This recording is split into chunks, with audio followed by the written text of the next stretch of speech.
South के दिग्गज अभिनेता और राजनेता कमल हासन इन दिनों अपने एक पोस्ट को लेकर चर्चा में हैं। कमल हासन ने अमेरिका के राष्ट्रपति डोनाल्ड ट्रंप को संबोधित करते हुए एक ओपन लेटर लिखा है, जिसमें उन्होंने अपने देश पर ध्यान देने की नसीहत दी है।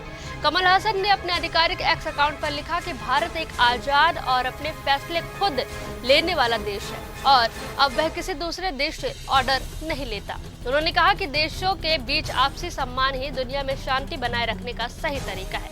पोस्ट के अंत में कमल हासन ने खुद को एक गर्वित भारतीय नागरिक और अपनी पार्टी मक्कल निधि मायम का संस्थापक बताया। दरअसल हाल ही में अमेरिका की ओर से भारत को रूस से कच्चा तेल खरीदने के लिए 3 अप्रैल तक कुछ शर्तों के साथ छूट दी गई।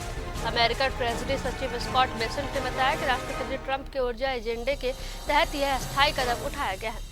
उनका कहना है कि भारत अमेरिका का महत्वपूर्ण साझेदार है और वैश्विक बाजार में तेल की सप्लाई को स्थिर बनाए रखने के लिए यह छूट दी गई है।